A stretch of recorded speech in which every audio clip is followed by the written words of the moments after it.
രാജ്യവിരുദ്ധ പ്രവർത്തനങ്ങളിൽ ഏർപ്പെടുന്നുവെന്ന സംശയത്തെ തുടർന്ന് ബീഹാറിലെ സീതാമർഹിയിൽ 2 യുവാക്കളെയാണ് ഇന്ന് പോലീസ് അറസ്റ്റ് ചെയ്തത്. ദേശീയ അന്വേഷണ ഏജൻസിയുടെ റിപ്പോർട്ടിന്റെ അടിസ്ഥാനത്തിലാണ് പോലീസിന്റെ നടപടി. പാകിസ്ഥാനിലുള്ള ഭീകരരുമായി ഇവർക്ക് സമൂഹ മാധ്യമങ്ങളിൽ വഴി ബന്ധമുണ്ടെന്ന് പോലീസ് കണ്ടെത്തിയിട്ടുണ്ട്. സീതാമർഹി ജില്ലയിലെ ഘാഡ പോലീസ് സ്റ്റേഷൻ പരിധിയിലുള്ള ടൌഗർ ഗ്രാമവാസികളായ മുഹമ്മദ് അഖ്ലാഖ്, മുഹമ്മദ് അർമാൻ എന്നിവരാണ് പോലീസിന്റെ പിടിയിലായത്. ഇവർ ഇൻസ്റ്റാഗ്രാം വഴി പാകിസ്ഥാനിലുള്ള ഭീകരരുമായി ചാറ്റ് ചെയ്തുവെന്നാണ് പോലീസ് ഇപ്പോൾ പറയുന്നത്. പാകിസ്ഥാൻ കേന്ദ്രീകരിച്ച് പ്രവർത്തിക്കുന്നവരുമായി നിരന്തരം ബന്ധം പുലർത്തുകയും രാജ്യവിരുദ്ധ പ്രവർത്തനങ്ങളിൽ പങ്കാളികളാവുകയും ചെയ്തുവെന്നാണ് അന്വേഷണ ഏജൻസികൾ വ്യക്തമാക്കുന്നത്. ചോദ്യം ചെയ്യലിന് ശേഷം കോടതിയിൽ ഹാജരാക്കിയ പ്രതികളെ ജുഡീഷ്യൽ കസ്റ്റഡിയിൽ റിമാൻഡ് ചെയ്തിരിക്കുകയാണ്.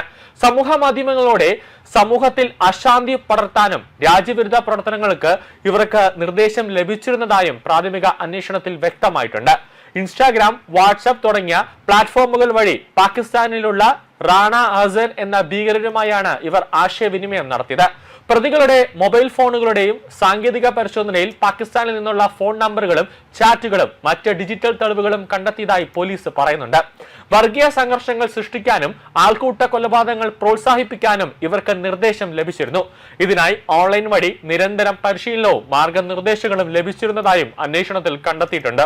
എന്നാൽ ഈ നിർദ്ദേശങ്ങളുടെ അടിസ്ഥാനത്തിൽ പ്രതികൾ എന്തെങ്കിലും പദ്ധതികൾ നടപ്പിലാക്കിയിട്ടുണ്ടോ എന്ന കാര്യം പോലീസ് പരിശോധിച്ചു വരികയാണ്. പ്രതികളുടെ മൊബൈൽ ഫോണുകളും മറ്റ് ഇലക്ട്രോണിക് ഉപകരണങ്ങളും പിടിച്ചെടുത്തിട്ടുണ്ടെന്നും ഇവയുടെ ഡിജിറ്റൽ ഫോറൻസിക് പരിശോധന നടക്കുകയാണെന്നും പാകിസ്ഥാനിലുള്ളവരുമായുള്ള ആശയവിനിമയത്തിന്റെ വ്യാപ്തി കണ്ടെത്താനായും മറ്റാരെങ്കിലുമായും ഈ ശൃംഖലയ്ക്ക് ബന്ധമുണ്ടോ അല്ലെങ്കിൽ ഈ ശൃംഖലയിലേക്ക് ആകർഷിക്കാൻ ശ്രമിച്ചിട്ടുണ്ടോ എന്ന് പരിശോധിക്കുകയാണെന്നും പോലീസ് പറയുന്നുണ്ട്. അതുകൊണ്ട് തന്നെ ഫോറൻസിക് പരിശോധന അനിവാര്യമാണ്. ഇതിനു പുറമെ 2026 കടിഹാർ ജില്ലയിൽ രജിസ്റ്റർ ചെയ്ത കേസിലെ പ്രതികളുമായും അറസ്റ്റിലായ യുവാക്കൾ നിരന്തരമായി ഒരു സമ്പർക്കം പുലർത്തിയിരുന്നുവെന്നാണ് അന്വേഷണ ഉദ്യോഗസ്ഥർ പറയുന്നത്. കടിഹാർ കേസിന്റെ അന്വേഷണം നിലവിൽ പുരോഗമിക്കുകയാണ്. ഈ കടിഹാർ കേസും ഇതുപോലെ രാജ്യവിരുദ്ധമായി ബന്ധപ്പെട്ട കേസാണ്. പാകിസ്ഥാനിൽ നിന്നടക്കമുള്ള ഭീകരരുമായി ഇവർ ആശയവിനിമയം നടത്തിയ ഒരു കേസാണ് കടിഹാർ കേസ്. പുതിയ അറസ്റ്റിന്റെ പശ്ചാത്തലത്തിൽ ഇരു കേസുകളും തമ്മിലുള്ള ബന്ധം അന്വേഷിച്ചു വരികയാണ്.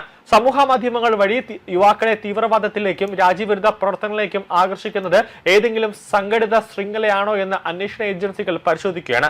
കേസിൽ ടൌഗർ ഗ്രാമവാസിയായ അബ്ദുൽ അഹമ്മദ് എന്നയാളെ കൂടി പോലീസ് ഇപ്പോൾ അറസ്റ്റ് ചെയ്തിട്ടുണ്ട്. നിലവിൽ ഈ പ്രതിക്ക് നേരെ എഫ്ഐആർ പുറപ്പെടുവിച്ചിട്ടുണ്ട്. പക്ഷേ പ്രതി ഇപ്പോൾ ഒളിവിലാണെന്നാണ് പോലീസ് പറയുന്നത്. ഇയാൾക്കായി വ്യാപകമായ തിരച്ചിൽ നടന്നു വരികയാണ്. അബ്ദുൽ അഹീദിനെ പിടികൂടുന്നതോടെ ഈ ശൃംഖലയെക്കുറിച്ച് കൂടുതൽ വിവരങ്ങൾ ലഭിക്കുമെന്നാണ് ഉദ്യോഗസ്ഥർ ഇപ്പോൾ പറയുന്നത്.